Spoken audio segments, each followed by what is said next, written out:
Welcome to the Red Chip Poker Podcast, where we share stories and strategies from the game's most fascinating minds. No matter where you are in your poker journey, there's always something new to learn. So let's get right into today's conversation with your host, Robbie Straczynski. Hey everybody, welcome to another episode of the Red Chip Poker Podcast. My name is Robbie Straczynski, and we have a great guest on with us today. His name is Johnny Kampis. He is, if you're not familiar with his work from, back in the boom days of the poker era, he has just come out over the last few months with a great book called Vegas or Bust, A Family Man Takes on the Pros. Johnny, welcome to the show. Oh, thank you. I appreciate you having me.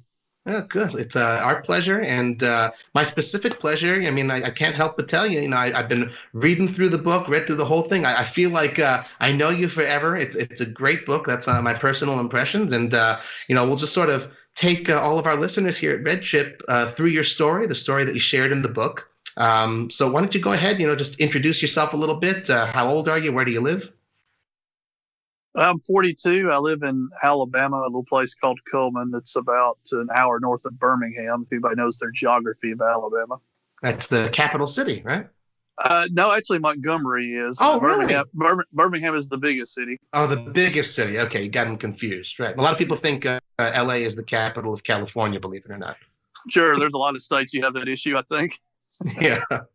All right. So, you're from there and you got degrees in journalism and in marketing, and you left a traditional newspaper job back in the day and took, I would say, what most people would call an unconventional path, and you entered the poker world.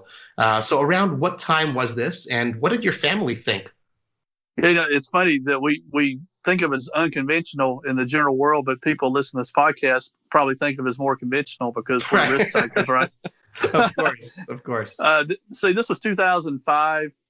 I got into poker a little bit before the boom, but then when Moneymaker and won the World Series on ESPN 2003, I really hit it kind of full bore like a lot of people. Yeah, I decided that I wanted to take a break. Actually, I had thought about trying to write a book then, kind of a travel log of traveling the tournament circuit around that time. And unfortunately, Jay Greenspan, I say unfortunately, not just, I guess from a personal, not being able to write that book at that time, unfortunately, but it was great that Jay wrote that book, Jay Greenspan, about traveling around, playing various underground games to try to play the big game, I believe is at the Commerce. So that book, I guess, had really kind of been written already. So I missed out on that, but I did spend a year traveling around to a few places, including the World Series of Poker, Tunica, Atlantic City, etc. And kind of took that year sabbatical to kind of figure out what I wanted to do. I was just kind of burnt out on the newspaper industry, and I just wanted to try something different. Of course, at that time, the newspaper industry hadn't really imploded yet, but it was certainly starting to go downhill. Internet had been around, I guess, for about a decade, really, at that time, I guess, in mass use. And, I could kind of see the writing on the wall, and I thought I wanted to do something else. So, I ended up straying away from newspapers, took the leap into poker, and then went back to school and got a graduate degree and went on from there. But, my family was definitely, what are you doing? My mom and dad were. They knew I had a good head on my shoulders, though. They knew that, I wasn't going to just end up begging on the street or anything, but they wondered what I was doing. Right. You made it clear to them, I'm sure, that, it's not like you were going to go and become a professional poker player and, just sort of leave your fortune to the turn of a card, but rather, use your skill in the poker world. Or did they not understand the difference? To some degree, yes. To some degree, no. I think it's more about just trusting me. I mean, at that time I was 29 years old. I wasn't some, just kid out of high school, and they're I'm under their thumb or anything like that. Right. But I think they knew that I had a plan that I would make money from poker, but also from writing. Right. And as I had been in the past, I did get some freelance work and did various writing gigs for different outlets back in those days. So what outlets did you write for, at least as far as the poker media is concerned? I know there's a magazine no longer in print that you mentioned called Rounder. You mentioned that a couple times in the book. Yes, I wrote for Rounder. That was actually originally called Alabama Rounder. It was Oh based out wow. of Birmingham, and then Hmm. they went. The big city. Yeah, they went regional and national. I jokingly call it the Maxim of poker because it would just have kind of good looking girls on the cover, usually showing some cleavage or something like that. Yeah. And had some photos in the inside, and so it was a popular pickup at the card rooms. People would, the poker players would pick them up and look at them. But As you yeah, say, I read it for the articles, though. That's what. yeah, You exactly. Yeah, for my articles. Right. Okay. What other outlets were you writing for? A lot of websites. I believe I'm the only person to blog for the big three of poker: Poker Stars, Party Poker, and Full Tilt Poker at Oh various goodness. times. You've Wow, had a all lot of of them. people blog for two of the three, maybe, but not all three. And Hmm. partially because Full Tilt didn't have a whole lot of bloggers. There's just a few. But yeah, I got to blog for all of them and for sites like Pokerati or PokerWorks, Hmm. Yeah, we're Wise going Hand old Poker. school. I don't know, I don't know Yeah, how old Gary. the fans are out there, but those are some legendary platforms for those who are not familiar with them. Some big names Yeah, there. exactly. Yeah, Linda Geenan and Dan Mahowski, and I worked for Gary Wise at Wise and Poker. If anybody remembers Gary, and Gary a lot Wise, of he wrote for ESPN, I believe. yeah, he did. He Wow. did. Back in the day. Wow. Well, we're talking about the book here, Vegas or Bust. What is it that finally inspired you, all these years later after you first got involved in the poker world to go ahead, put pen to paper and write this book? It seems like you sort of had the story bottled up in you in a sense for like a decade before you finally told it. Yeah, I had gestated a while. I thought about, but I was thinking 2016 is going to be a nice round number, both for poker and for me personally, Hmm. because 2006 was the biggest main event of the World Right. Series of Poker. It's still the Hmm. record. It was online poker was at its peak before Right. UIGA passed, and then it just went downhill after that. So that was 10 years post UIGEA. So that was a nice round number. Also, 2006 was the only time I had played in the main event, and that was the year that I kind of started straying away from poker. Went from being kind of a full time thing to going to grad school and then meeting my future wife that year, and kind of going into the family mode, as you might say. Hmm. Gotcha. Well, you talk about online poker a little bit, and in the book you talk about it plenty. And you say, you do live in Alabama, and it's everyone knows out there it's not one of the regulated states, where there's regulated online poker, and you do get into pretty extensive detail. Of course, this is a book meant not just for poker fans, but also for mainstream. People can learn a lot about it. You talk a lot about the details of what happened on Black Friday. So I do have to ask you, though, it's a little bit of a pointed question, I suppose, but especially knowing the risks. I mean, you say you got a $1,300 refund from Full Tilt. How are you playing on the unregulated sites? I got to ask that.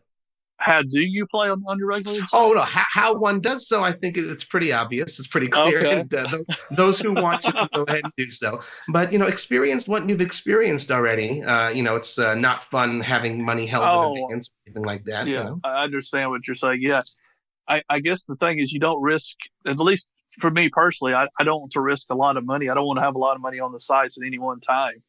So I play just for fun, make a little money here and there, but that's about it. I mean, Right. I've played on America's Card Room and Bovada in recent years, but never had, just tons of money on there.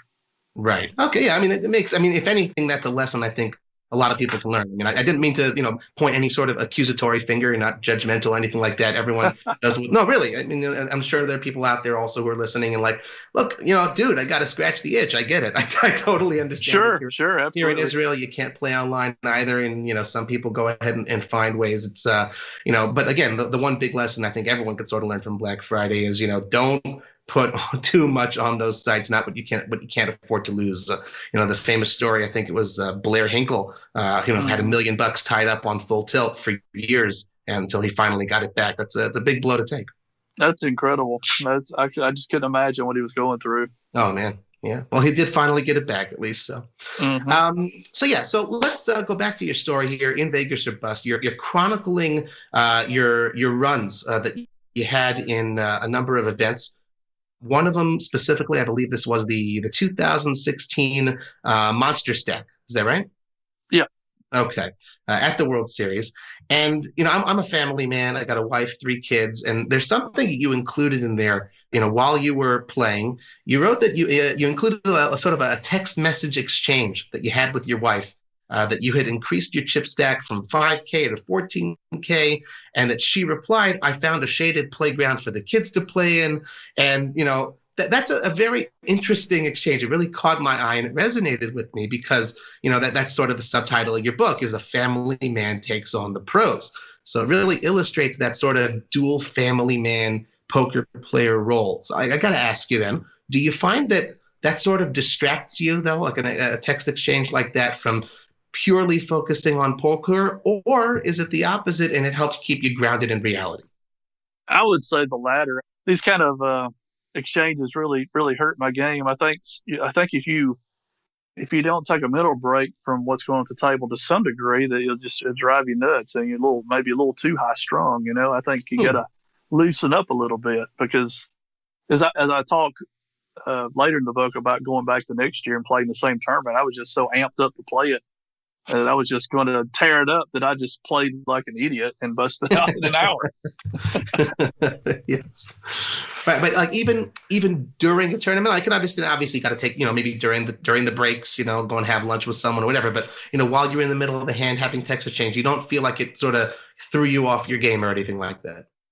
I don't feel like it did, but some people would argue that you maybe shouldn't be doing that.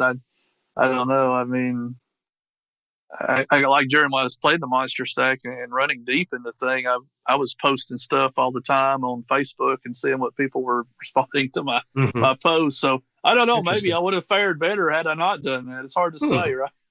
Interesting. Well, the flip side of that is, when you were on your breaks or your family time, you were with them in the parks or whatever have you. My question is, were you mentally fully there with them, or were you also sort of thinking about the last hand you played, about the poker and getting back to the tables, or you had some sort of a bad beat that was sort of throwing you off your quote unquote family game? I guess I was pretty lucky that summer. I didn't have a lot of bad beats. I might have been reminiscing about some of the good wins I had. Yeah, probably while I was out with them, sure, I was thinking to some degree about what was coming up because I kind of had a roadmap of what I wanted to do during the summer that I created before I went out there. And so I was probably thinking about the tournaments I had coming up or interviews maybe I had coming up and people interviewed for the book.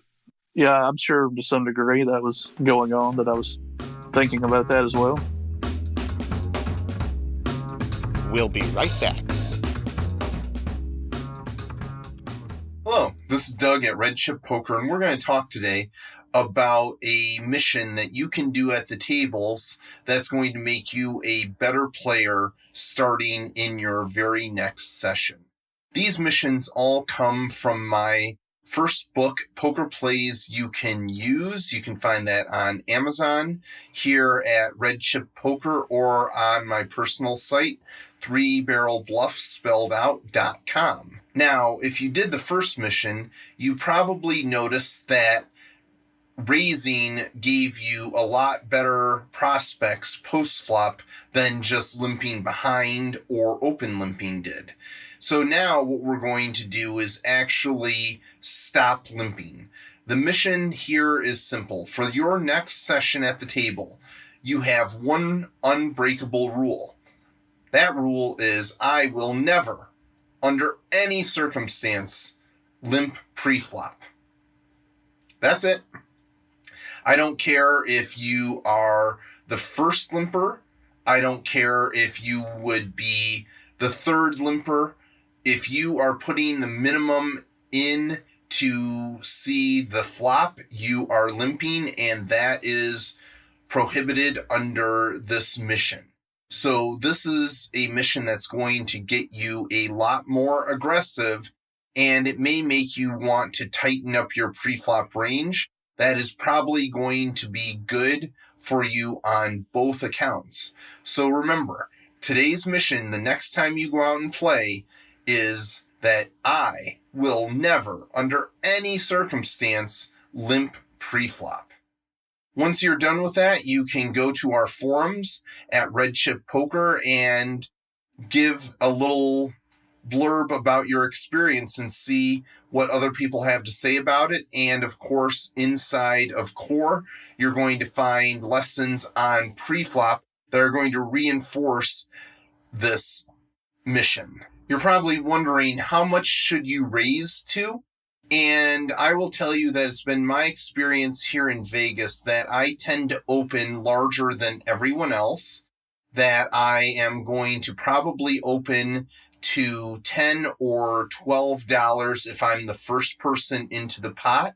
If there are already people in the pot, then I'm going to increase that raise size by $2 to $5 per player. I'm basically just going to pick a size that is a nice, easy number for the dealer to work with. Okay, so let's get back to the show.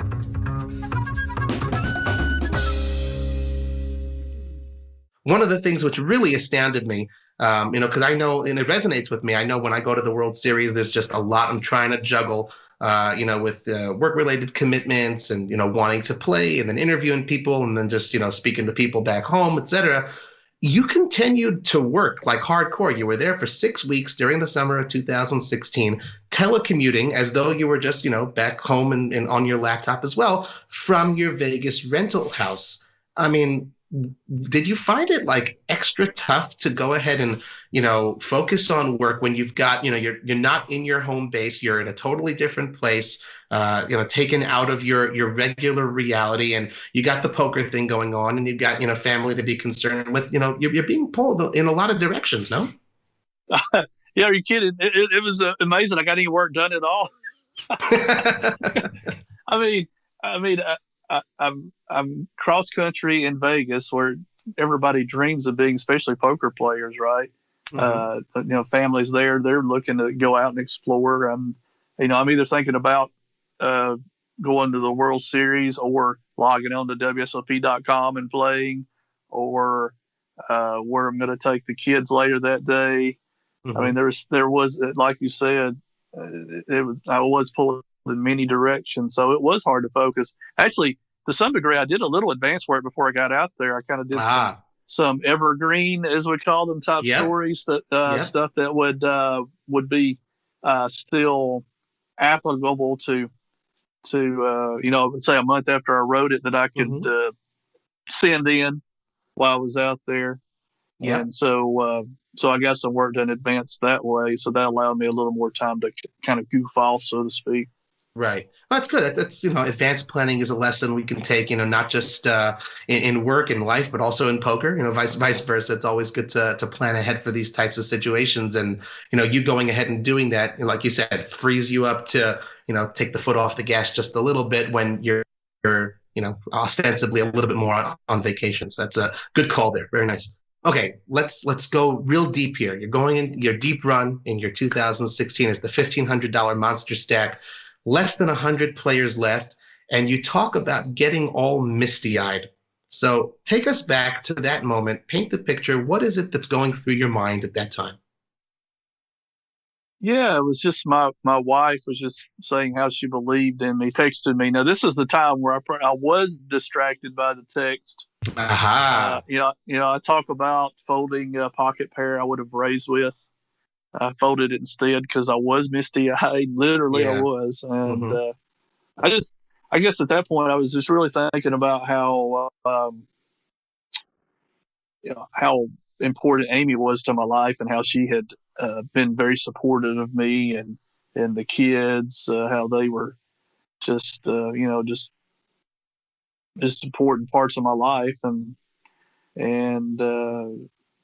just got a little emotional in that moment. Mm-hmm.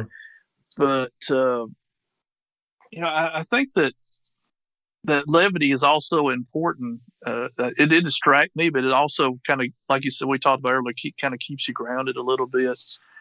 And at that point, I kind of felt like, to me, one of the best feelings in poker is when you have made the money in a tournament and you're just seeing how far you can go. Can I win this thing? How deep can I go? And you're guaranteed to make some money. So I was in such a good place right then. I'm not sure that the getting emotional there and folding that one hand had any big impact on my game. And I think I did just kind of take a little break there and just said, okay, I'm going to focus again. And I don't think it lasted that long, but yeah, that was definitely a moment there. Certainly. Well, and you had this deep run in the monster stack. I'm not going to give away where it is that you finished, so, but you did. Of course, it's not hard to look it up if anybody cares. That's true. Well, you didn't win it. Okay. Did not win it. Yes. You didn't win it. But you do compare it to, you had a finish. You finished in the money in the main event 10 years prior in that 2006 biggest main event ever. And, you talk in both instances sort of about the immediate aftermath after you did bust.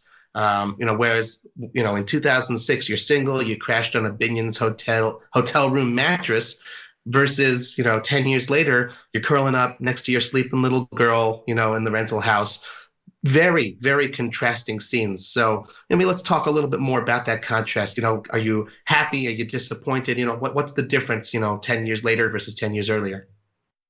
Yeah, at the end of the day, no matter how I finish in the poker tournament, I've got my family to lean on. I got the kids that love me and my wife that loves me. So there's really no way to lose, as long as you got family. And that's what I try to focus on a little bit in the book, is the importance of family and how that has affected me. I'm kind of put myself in the place of a lot of poker players. I think a lot of us have kind of transition to some degree. I talked to people like Andy Block about his little girl and how that's kind of grounded him. He never plays tournaments outside of Vegas nearly because he doesn't want to be away from his family. And yeah, I'm kind of the same way. I go to Vegas in the summer for a few days. I go to Tunica for a weekend trip and have the circuit event in January. And that's about the only traveling I do for poker. Wow. Well, on that topic of family, you mentioned your wife Amy a couple times now, and she was the person who kept on nudging you, go ahead, play in the main event. You've made the money and in the monster stack. Now you got the money, go ahead and play it. But only after she really, really pushed you, after a lot of persuasion, you said, okay, well, if my wife has faith in me, shouldn't I have faith in myself? It seems like it was easier for her to part with, so to speak, the $10,000 that you made than it was for you. Was it the money that was the issue? Yeah, I'm pretty fiscally conservative. Probably more so, which is funny since I play poker, right? But right, but I'm a grinder. I build it up slowly. I've never been a big risk taker as far as playing a lot of big tournaments, playing big cash games. I talk about in the book winning that one pot online that was, I can't remember, like $2,000 is the biggest pot I'd ever won. A lot of people probably laugh at that. That's a little pot compared to what some people are dragging in, right? So, yeah, that's the reason that $10,000 in the main event is pretty tough. Back in 2006, you won your seat online. They bought you in directly, and you never saw the money. You never had to sweat it. Or ponder what you could do with that money. It was just automatically just there it goes. So it's a lot different. Yeah, it's a lot different now. Yeah. So I can't help but keep on there's a lot of the back and forth, the 2006 versus the 2016, and as someone who's followed the industry for a very long time, I found these comparisons fascinating. You talked about also the atmosphere, the hoopla. As it were, you had the biggest main event ever that you played in, 8,773 people. And then, now, last year, let's just take for as an example, 2017, it's the second biggest main event ever. But you said that there's something different, though. Could you pinpoint what it is that's different? It can't just be, okay, so there's a few more people, okay, at this point, a few hundred more people, but there was something different 10 years ago. What was that? Yeah, I'd say there's a couple things. One, the newness for so many people because of the boom had just happened, and it had grown so exponentially that there were so many new people that it was new to them. And plus, it just moved from Binion's to Rio in 2005. and actually the final three tables were played at back at Vineyard in 2005. So 2006 was the first year the entire main event, the entire World Series was at the Rio. And then the big thing was the money that was just thrown around by the online poker sites, just the marketing. They would, and I talk about it in the book, just renting so many of these areas. And now just the World Series poker has grown so large, it pretty much takes up the whole convention space back there. But back then, it was just all the Amazon room. And a lot of these other rooms were rented by the online poker sites. And you could go in there and get a free drink. Or they had the Full Tilt Poker Pros bracelets displayed in a case. Oh, I didn't know that. Yeah, I mean, there's a lot of free stuff you could get. I still use. I'm sitting here, see if I can find one. I've got a Doyle's Room poker notebook. What you call it? You kind of a ledger that I still use. I had three of them, and I think I just finally ran out of space this past summer. So I'm gonna have to find a new ledger, but.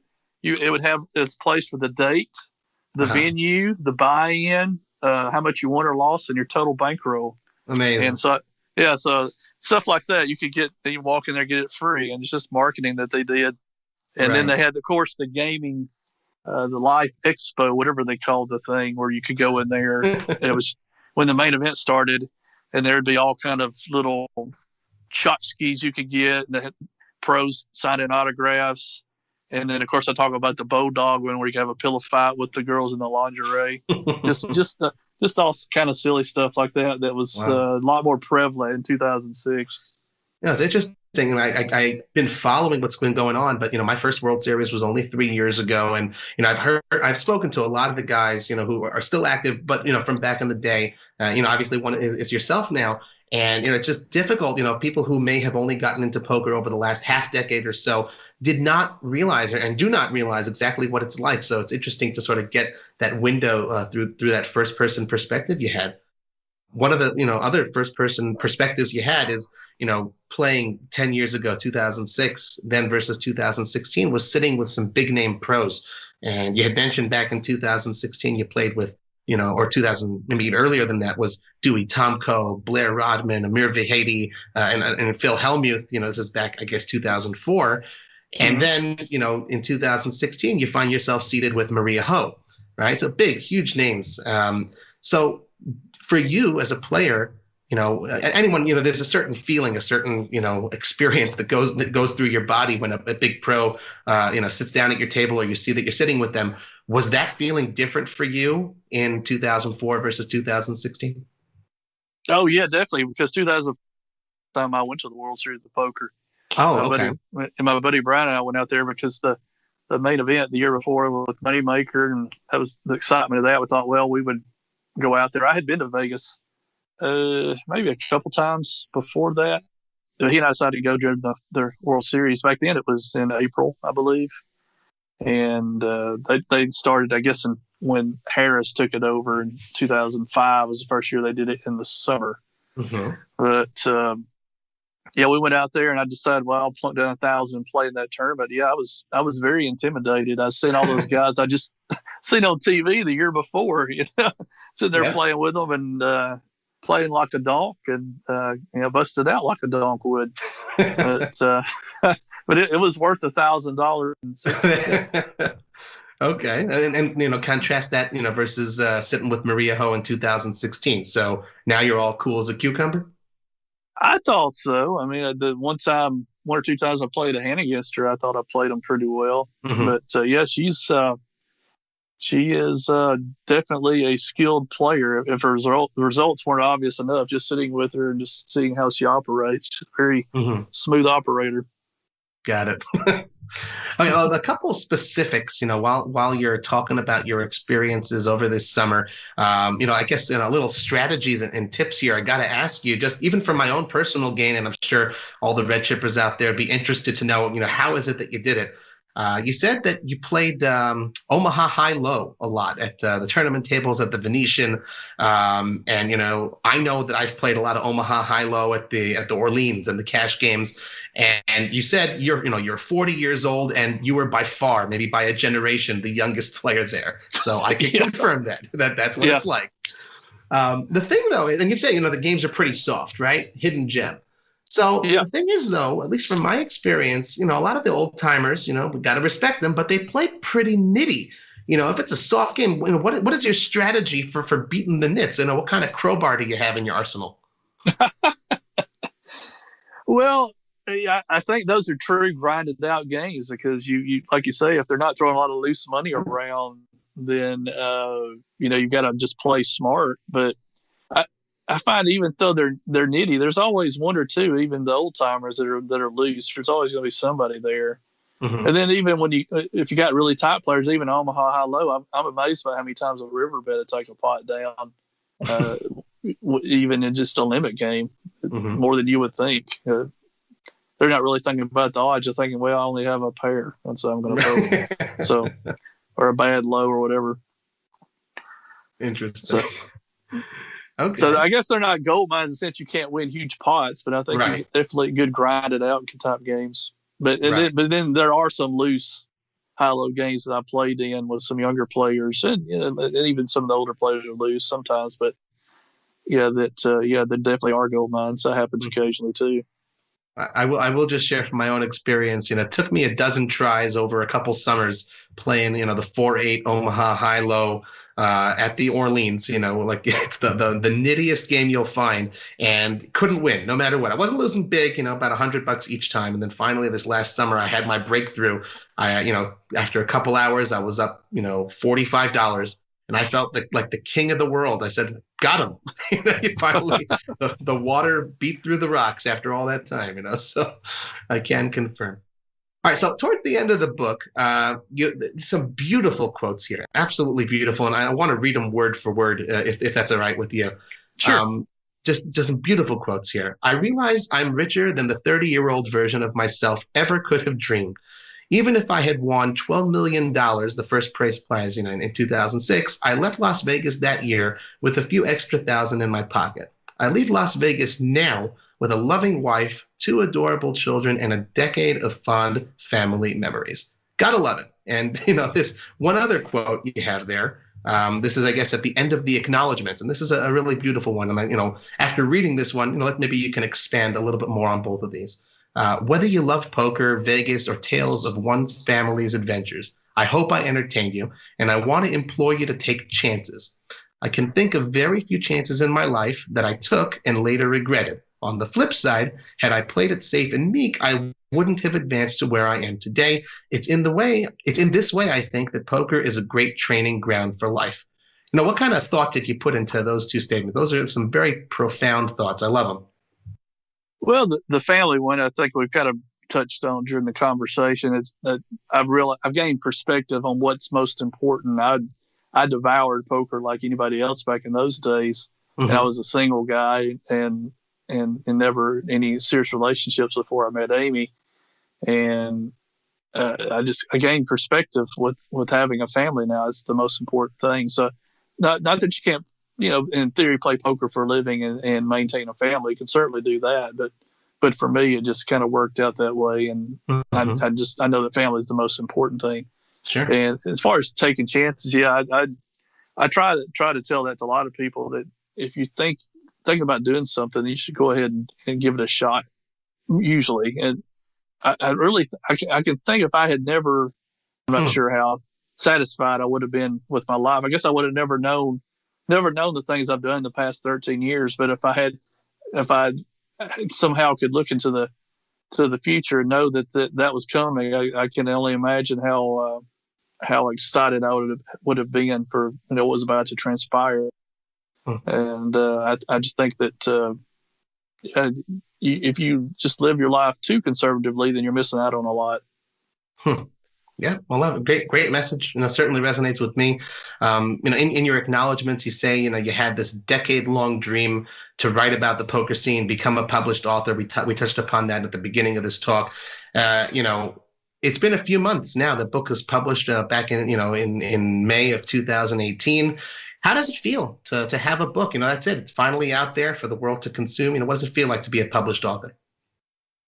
Yeah, it's very satisfactory. It's a good feeling to know that you've kind of reached that goal. I've always wanted to write a book, so that's kind of one check mark off the life goals list, I guess. Mm-hmm. And so I'm sure I'll write some more books. So probably won't be poker related, but I'm thinking of some stuff I could do. But the Great American Novel, of course. But I'm not sure how good I am at fiction. Right. Well, there you have it, Johnny Kampis. It's the book is called Vegas or Bust: A Family Man Takes on the Pros. Again, I really loved it. I definitely recommend that people check it out.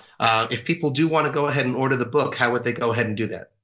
Well, there's a number of places you can find it. Of course, Amazon carries it, Barnes and Noble, ECW Press, a publisher. I believe you can buy directly from their website as well. Mm-hmm. And those are the big ones. Nice. And again, not even just me as a poker fan. I have to say honestly, as a family man, this is one of the very few books I want to say, man, I want my wife to read this too. Just a great story.